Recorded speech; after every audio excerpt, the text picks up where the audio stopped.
Welcome to the Real Film Nerds Podcast.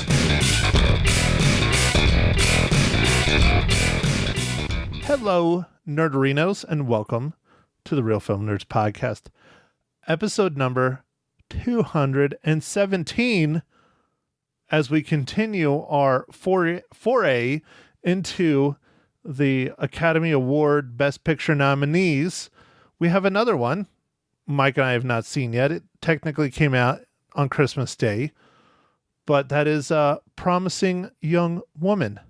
Mike, how are you? Man, I'm wonderful. This was an intense movie, and I'm ready to talk about it. Mike, are you a promising young man? Yes, I am. I don't like that you had to hesitate there, Mike. Well, I just had to think about it. You weren't sure if you were promising or not. Okay, good to know. Got it. Yes, I was not sure. Not sure. Like from Idiocracy. Is that your new name? Not sure? Yes, it is. My new name is Not Sure and not Mysterious Mike Talent. Yes, Not Sure. Mysterious, Not Sure, Mountain Dew, Alejandro Gonzalez. I don't remember. That name was so long. Not Sure. Hilarious. Loved that movie. Yes. We need to do that movie one of is these awesome. days too. We do need to do Idiocracy. I love that movie. Sad because it's come so true. It's coming true more and more every day. Okay, Mike, so I will get us back on topic since I got us off. Mr. Talent, why don't you go ahead and give us the breakdown for Promising Young Woman? All right. So this is Promising Young Woman. It was directed by and written Emerald Fennell. And it's starring Carey Mulligan, Bo Burnham, Alison Brie, Clancy Brown, Adam Brody, and we can't forget, McLovin is in this. Christopher Mintz-Plasse? I don't know how to say this. And also, from American Pie, Jennifer Coolidge. So we've got to make some honorable mentions for that. And then this movie is a young woman traumatized by a tragic event in her life seeks out vengeance against those who crossed her path. Okay, Mike, go ahead.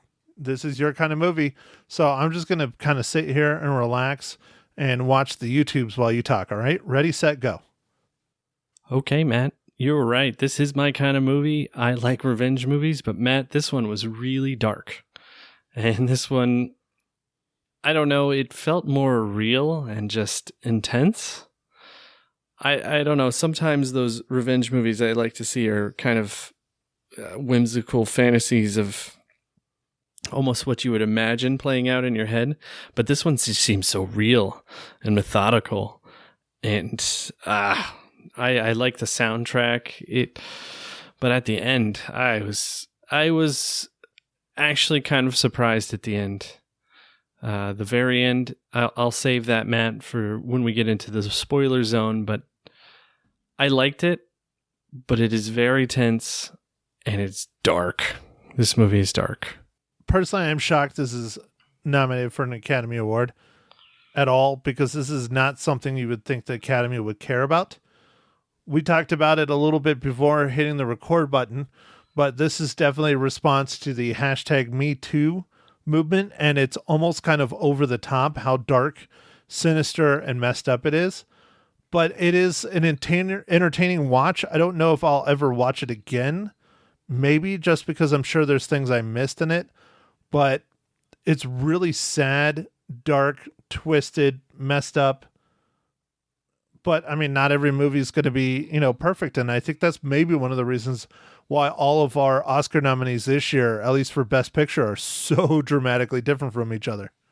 I'm honestly a little bit with you, Matt. I thought it was a little bit different selection for the Academy Award, but this has been a different kind of year, 2020. So it's good for them to kind of highlight some of these movies. And yeah, this is kind of a Me Too type movie, but man, it is a little bit dark.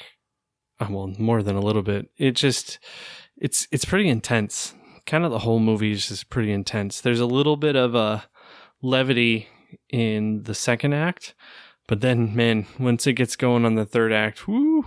Well, it's interesting because the main protagonist has basically given up her entire life seeking out revenge against men that abuse women, basically.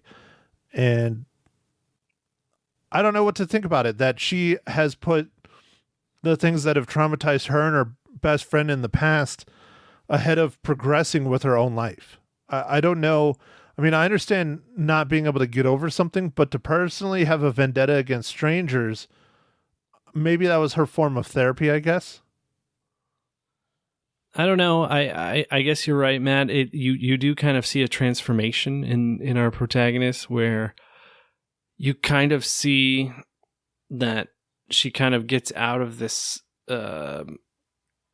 this therapy that she's been doing, I guess, for herself mostly, and you start to kind of think, okay, maybe she's starting to figure things out and she's going to be okay and move on with her life and maybe work towards doing something with her life instead of just sitting and eating breakfast with her parents, and as they constantly berate her about what happened to you, what are you doing here, like kind of things. Oh, they know very well what happened to her, but the second act makes you feel like she's almost getting redemption in some way because she's finding, someone she really likes. She's starting to go out on legitimate dates. She's starting to have fun with her life.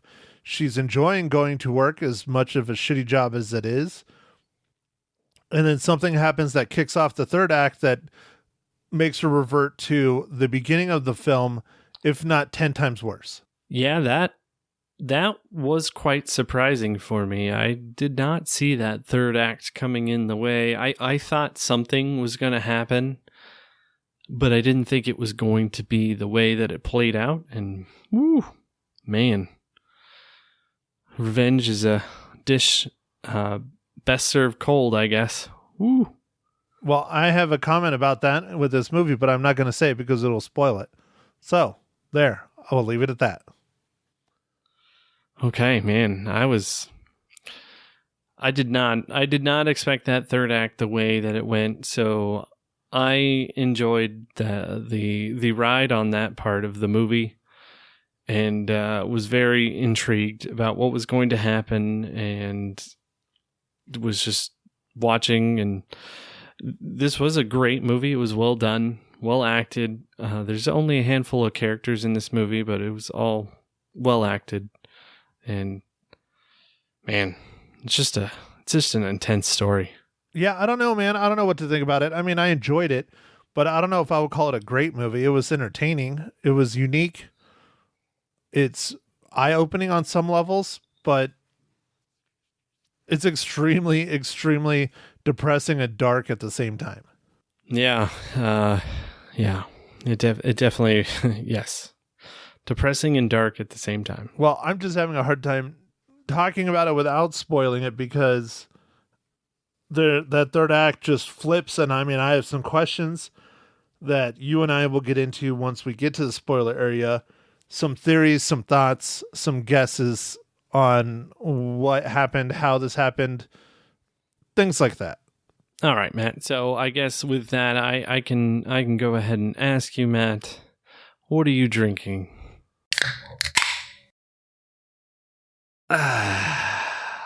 Well, Mike, as you have alluded to earlier, we are, the start of baseball season. So I am sticking with my Four Peaks, and I'm drinking a good old Four Peaks Rattle-On Red Ale, the beer that they serve at the Diamondback Stadium. Awesome, Matt. Awesome.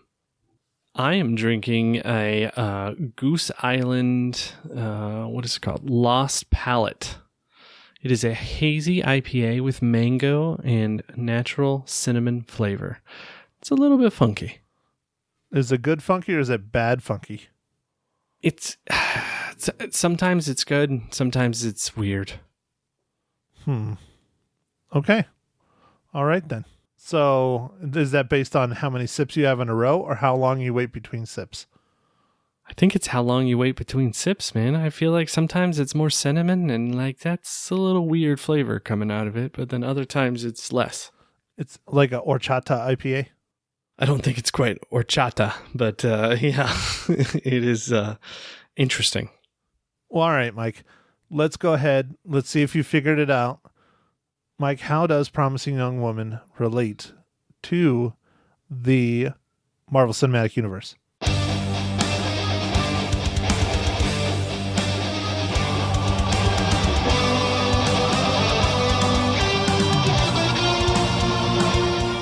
All right, Matt. So this one wasn't too hard, which is great. It didn't have a huge cast, but Clancy Brown was in Thor Ragnarok, and he played the character of Surtur. I probably said that wrong, but Surtur. Suitor? I don't, dude. Sure. I don't know. Yeah, sure. Done. So many movies. Everything comes back to MCU. Yes, it does, Mike. Yes, it does. Have you been keeping up with the Falcon and the Winter Soldier now that you're caught up? We are still caught up. I think there's one episode left. We're kind of in an interesting period so far. I've liked it. Oh no, there's more episodes left. They're only on episode 5. How many episodes? 8? There's up to 8? It's either 8 or 10. Or they might do a weird, I wasn't like WandaVision was like 9. I wasn't sure how many episodes they were going to go for, but yeah, we're caught up, man. It's good. Okay, good. I'm glad you're enjoying it, Mike. Yeah, it's real good. So speaking about HBO Max, next week's movie, I believe it's my pick next week, isn't it, Mike? I think so, Matt. I think it is your pick next week. I have a movie that I think is going to be freaking awesome. That's coming out in the theaters and HBO Max. But we can talk about that later. Okay, all right. Let's save that until later.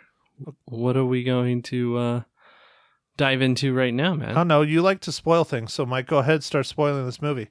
Like, I know your favorite person in the whole film was Bo Burnham. Why was it Bo Burnham? I didn't even know he was a stand-up comedian, Matt. You're the one who told me about that. I don't know. I was just trying to get you to talk about something. Okay, so Bo Burnham is a stand-up comedian as well, and I had no idea. I really thought Carey Mulligan nailed this character. Man, it's an intense role to play, where you just kind of keep like pretending to be this drunk woman at a bar and just getting picked up by all these dudes. It's kind of sad that it keeps happening. Like repeatedly. Yeah, she's like, every time I went to a place, I never left alone. And what's interesting is that she wasn't the only one doing it, as you find out later. There's some others that are doing it, and they're doing a lot worse than she is. Yeah, at first I thought she, off the people, but as we got into it, it seemed like she did not. So I don't know exactly what she did because it cuts away kind of before it's over. And so it kind of keeps you guessing on what happened. I assume she mostly shamed them, embarrassed them publicly, privately. I don't know, something. But, I mean, how far do you think she would let him get before she said, hey, I know she had certain things that if they hit it, then she would say it. But, like, there's one where the dude's, like, straight up just going to town on her. And then she's like, okay. Yeah. But one of the characters, when Bo Burnham's character walks by and says, hey, what are you doing over here? Is one of the other character's friends that ended up taking her home, and he's like, oh, I heard about you. I'm like, you forgot what she looked like? Well, I guess. I don't know.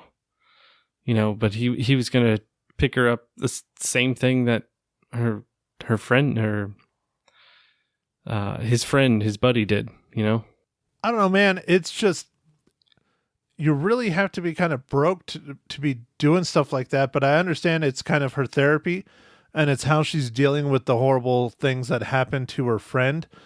I don't know. I don't know if that's a good way to go about it. Shaming them, I guess that's one way to get, I don't know, solace, I guess, and education to the person. But do you think they really stop after her? I don't know. I don't know if it was a behavioral change on the men that she was preying on, pretty much, in a weird way. Or the men that were preying on her. I don't know. It's kind of a weird juxtaposition. But I don't know. I feel like it was helping her deal with it. But man, when the one character came to her, one of the other characters, Madison, who's played by Alison Brie, and gave her the video, like, it was like such a crazy moment where when she saw that her current boyfriend was in the video, I was like, oh boy. I had no idea what was going to happen. They never really explained what he was doing in there, but the fact that he was there and he didn't stop it is what broke her connection with him. Definitely.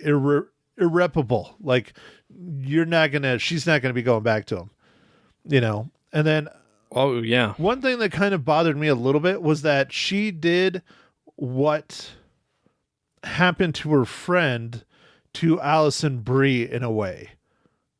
Granted, did she deserve it? Maybe. But I don't know, man. I mean, she really, the revenge aspect was pretty vicious on some of these things. Oh no, dude, it was like next level, man. Like, yeah, she did that to her friend, and like up until that part where she finally confronts her at her house, I didn't know what happened with the dude that she had there. She's like, "Yep, that's her over there." I had no idea what transpired, and nothing happened.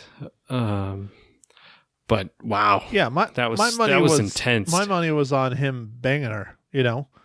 Like, she made the wrong choice and he banged her out. That's what I figured. Yeah, no, that was interesting. And then what she did to the principal, the dean, the college dean, yeah, the dean. I was like, that was pretty intense too, man. Like, that scene where, like, she's like, "Tell me where my daughter is," and she's just like, No. She told her exactly where she was. She was in the room where her friend was basically, date raped. Yeah. Is what she told her. And she's like, "Oh, she looks old for her age," and she was probably in high school.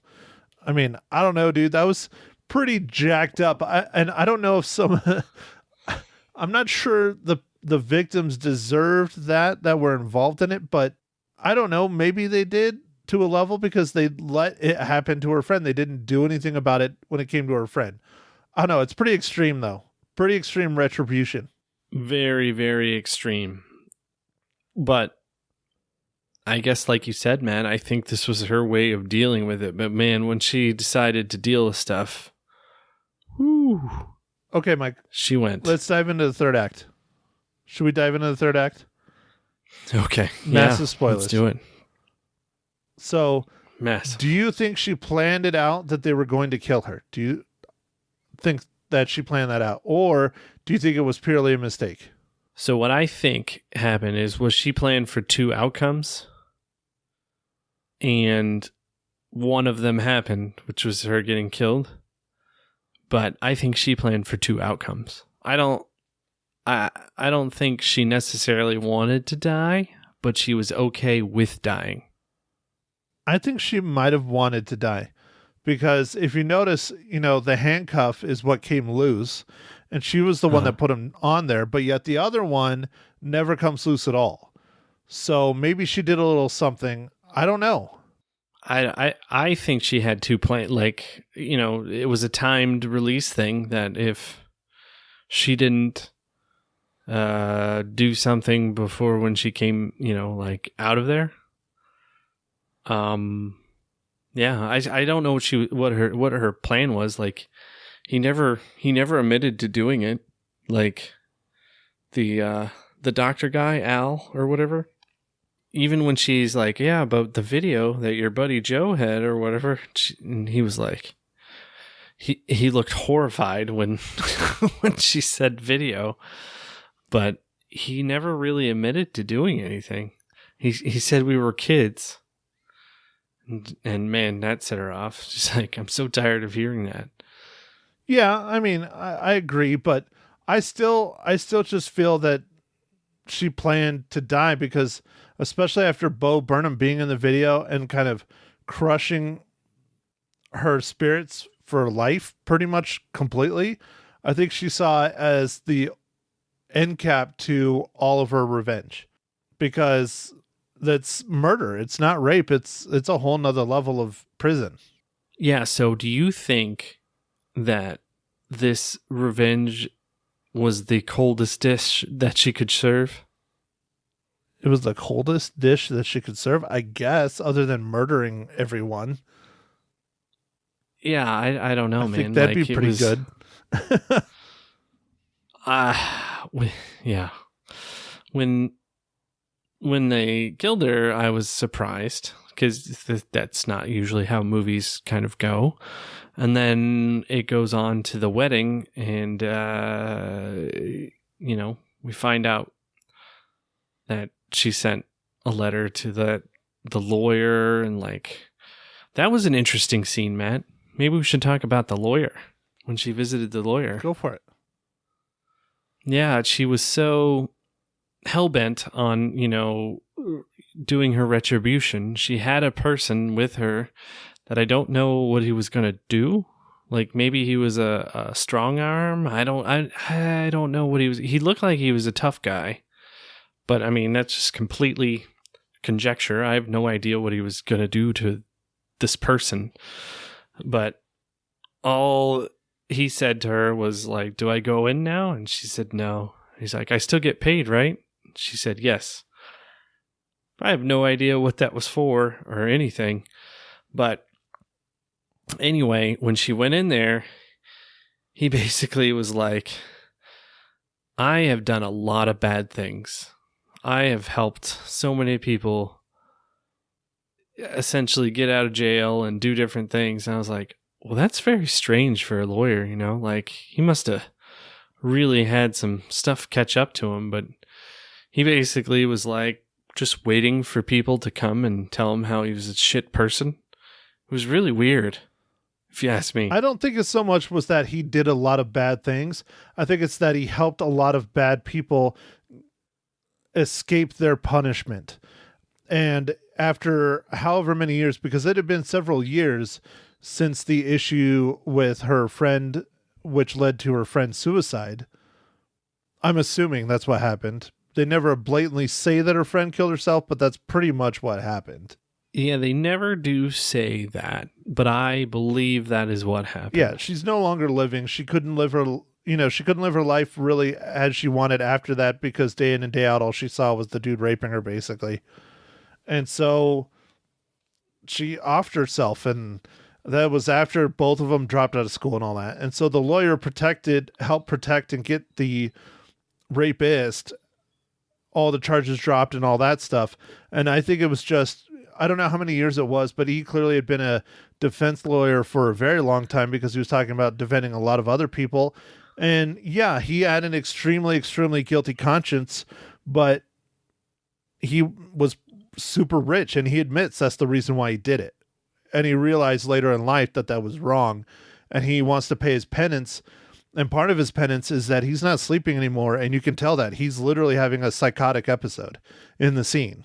Yeah, it was pretty rough. But that was an interesting character. Like, that was also something I didn't see coming. So, like, I kind of liked some of this unpredictability of this story. It was not, I mean, I've seen, Matt, I love revenge movies, so I've seen lots and lots of them. I did not see a lot of this type things coming. So it was a lot of like, because she kind of forgave him in that moment. I guess she felt for him and understood that he was going through maybe some of the stuff that she's gone through, but differently. Well, he begged her for his forgiveness as well. He begged her. And I think that she realized, that he definitely is sorry for what he did. Granted, he had a small portion compared to everyone else, but he still helped defend the rapist. Yeah. And then the next scene after that she goes over to her best friend's mom's house, and is just sitting outside, but like doesn't go inside. And then her mom sees her, and then she's like, "You've got to stop. Like you've got to live your life." And then that kind of takes us into the second act where she's not so crazy, right? Is it that? I'm not sure of the order of things. It's something like that, yeah. And that was another big-time actress that made a cameo, and that was Molly Shannon from Saturday Night Live. Oh, yeah, that was, yeah. It was intense, this movie. Speaking of big-time actresses, I think Margot Robbie was a producer of this movie. Are you going to go Google it now on your phone? Well, I was just... I remember seeing it in the credits, but yeah, I'm gonna go Google it right now on the phone, man. Come on. I know your phone is a distraction to this podcast, Mike. You need to put it away. Your iPhone 37 or whatever number you're up to now. Yeah, man, 37. It's mostly a hologram now, but sometimes it's not. They just put it right in your brain, like that new show on HBO Max. What's the new show where they put it on your brain, man? I don't think I've seen that. I watched like 2 episodes of it. I forgot the name of it. It's Not for Love or I don't know, something like that. And it's spoofing Google about putting a chip in your lover's brain, and then you know and you feel everything that they feel and they're thinking, and it's really just dark and jacked up. And it stars the actress from Palm Springs. I don't remember her name. Oh, that's cool. And it has Ray Romano in it too.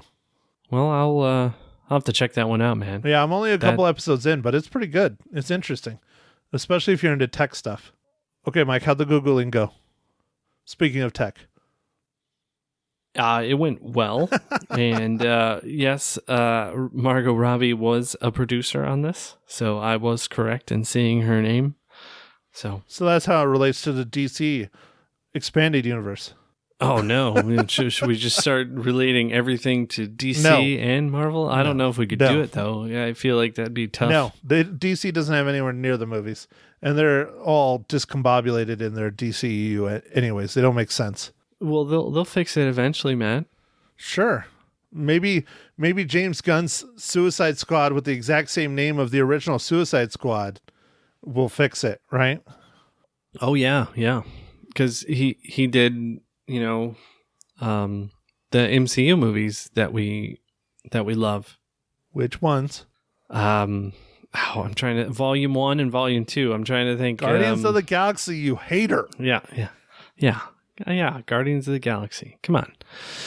I'm a little bit tired, Matt. You're always making fun of me for being tired on the show. I'm a little bit tired. Well, then maybe you shouldn't have drank 17 beers before getting on the podcast. Matt, it was only 10. I can't drink 17 anymore. I have a child. Oh, okay. You got to hold the child in one arm. You can only have one beer per, in one hand. You can't have two now. I get it. I understand. You do know they make those helmets? Where you can put one on each side? Oh, yeah. They do have those helmets. And because there's no sporting events, really, there's probably a surplus of those everywhere, right? Hey, there's baseball. How dare you? There's lots of baseball. Yeah, but what's the capacity? 3 people? I know, it's a quarter of what the stadium can hold, and they're really spread out. I don't know if you've watched a game, but they're really spread out. Yeah, now you can throw your beer and not hit anybody. It's weird. Pretty much, yeah. Pretty much. Okay, Mike, so speaking of throwing things, no, that didn't work at all. That was terrible. How many reels do you give this movie, Mike? Matt, I think I'm going to give this one 4.5 reels. I like this. Wow. 4.5. Jeez. You do love your revenge movies, though. And I still don't understand. Why do you love revenge movies so much, Mike? Who are you out to get revenge against? You'll find out later, man. Oh, thanks. See, I thought it was me, you bastard. Great. Now I'm going to have to put in some more cameras. I don't know, man. This was... I liked it. I don't know. I already sleep with 12 guns under my pillow. Hopefully all loaded chambered, and no safety. No, I can't find ammunition. I just have the guns. I'm going to use them, and I'm just going to throw them at people. You're like, here, take that. Ah. Yeah. And make sure and get the steel clips, too, because you can throw those, too. Those hurt a lot more than the plastic. The steel mags. Nice. Dude, seriously, you can't get ammo to save your life. It's ridiculous. Anyways, okay, Mike, so I did not like this movie clearly as much as you whatsoever. I only give it 3 reels out of 5. Now, don't choke on your beer because you always seem to drink right when I'm looking for a response. So go ahead, swallow. There we go. All right, Matt. I will try not to choke on my beer while you're responding. Wow. Only 3, Matt. Okay. Well, that's okay. I know you're not as big into revenge movies.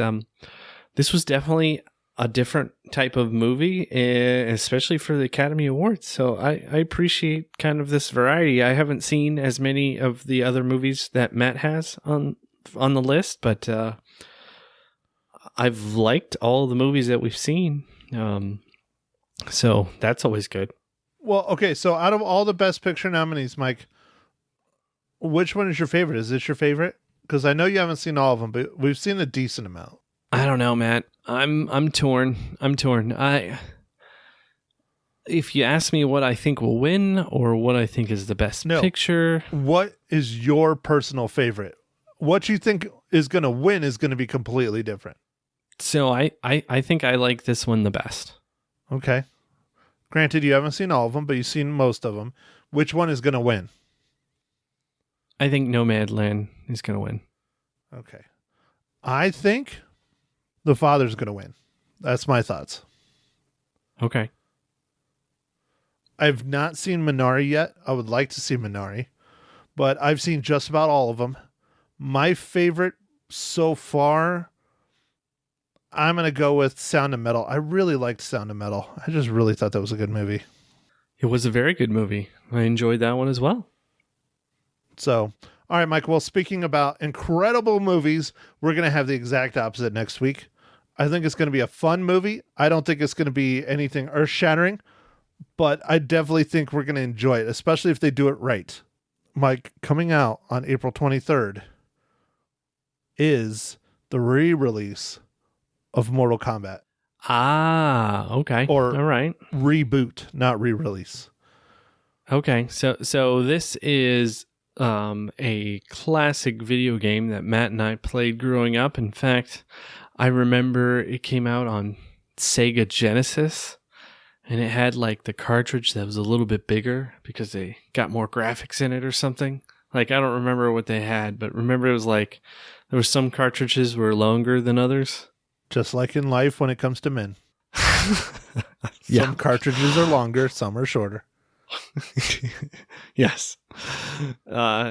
Anyway, and then there was a controversy at the time because they had all this blood in the game, and they released it on one of the other platforms, and then they changed the blood to green because it was like they were trying to get out of. This was before the rating systems for the games. In fact, I think this game might have caused the rating systems. It was a part of the rating system, yes, but no, it wasn't green. They removed it completely for the Nintendo because Nintendo didn't want the blood at all.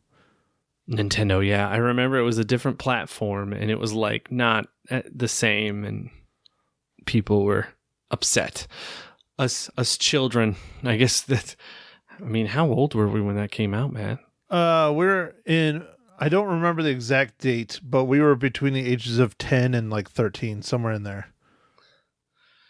Yeah. Anyway, it was a lot of fun, the game, and I remember we went and watched the movie that came out. When was that? Early 90s, mid 90s? Oh yeah, it was so bad.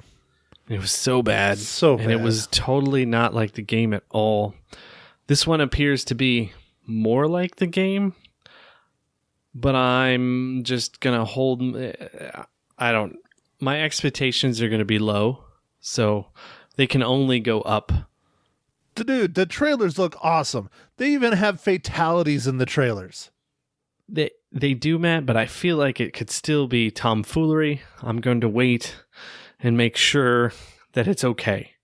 Okay, we don't want no tomfoolery. No, None. But no ballyhoo, no tomfoolery. okay, so those of you who want to know a little bit more about the history of all this, they have almost an entire episode in a Netflix original series. I believe it's called The History of Video Games, the games we play, or something like that.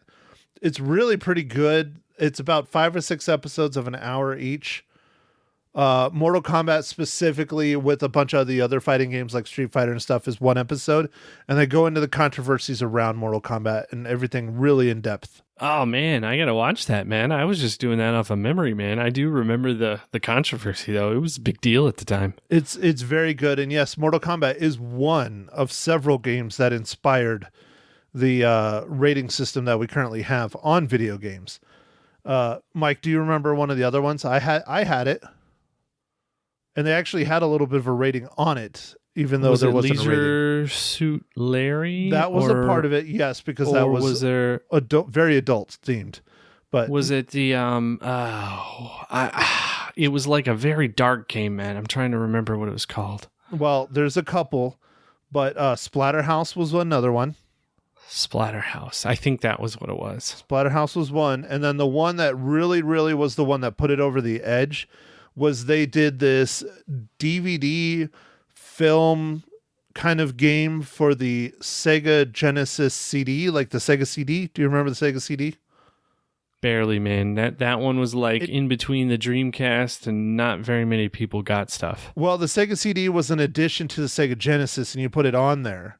But the thing is, it flopped really bad, and it was really expensive, and the video games weren't great. They were mostly like interactive movies. Well, I don't remember the name of the game, but basically that was the game that really sent it over the edge, because you play like hostages and aliens, and they're like real people. It's not like video games because they shot it like a movie. And that is the one that really set Congress off bad. Okay. Yeah. It was like, we're recording this on 4/19, and tomorrow will be 4/20, and that's the anniversary of the Columbine shooting. And I remember they were blaming rock metal for the shooters. I was like, what? I'm kind of glad they stopped that shit, because they've always done that. Anything violent, they always blame violent video games, heavy metal, all the stuff that we like. They've always blamed it. And it's just like, no, it's called the lack of... Oh, anyways, I don't want to get political. I have my theories on it, on what the issues are. Everybody else has theirs. Basically, mine boil down to mental health. So... Yeah, it was. I remember I was like, "What? There's no way that listening to Marilyn Manson or Korn or Metallica is going to cause you to go shoot up all these people." It was a lot different, but unfortunately, the pandemic has subsided enough that the shootings have started again, which is terrible. Yeah, it's just... I don't know, dude. This country's just been on fire. Watch the Last Week Tonight. If you ever watch that show, John Oliver, I watch it fairly religiously, just because I have no Daily Show. I will never watch the Daily Show with Trevor Noah. I think he's terrible. But I watched the John Oliver's weekly show, and he's like, this week has been so bad, we're not even going to cover it because we know all of you have seen it. We're going to cover weird news. And they did, which was a nice change. So anyways, all right, Mike. Well, next week, the brand new Mortal Kombat, I don't want to say, I guess, reboot, not a re-release. I'll go with reboot or reimagining, or I don't know. It definitely looks more akin to the video game, that's for sure. You got all the characters. You got Goro, you got Sub-Zero, you got Scorpion, you got a reptile appearance. I just hope it's silly and zany, bloody, graphic, and fun. It doesn't need to light the world on fire, but if it's not fun, I'll be upset. Like I said, man, I'm very reserved on this. I want it to be good. I don't know if it will be, so I'm just gonna wait and hope that it's good. Well, all right, Mike. Very good. We will find out this coming weekend. So those of you who don't have HBO Max, they are releasing in the theaters at the same time. So go check it out in the theaters if you feel comfortable. If not, you can watch it on HBO Max for a month. That's how long they leave the new releases on there. And they are sticking to their word. They do pull them off. So for those of you who haven't seen one of our more recent films, Godzilla vs. Kong, you can still watch it until the end of the month. All right, Matt. I guess with that, I think we'll wrap it up. Thanks for listening, everybody. And, go out there and stream a movie or catch a movie in the theater if you feel comfortable. And, hit us up on our email, Mike at Real Film Nerds or Matt at Real Film Nerds, and Facebook, Instagram, Twitter, all the normal social things. All right. Thanks for listening, everybody. Thank you for listening to The Real Film Nerds. Now, don't forget to follow us on Facebook, Twitter, and Instagram at Real Film Nerds. Now, go out and catch a movie.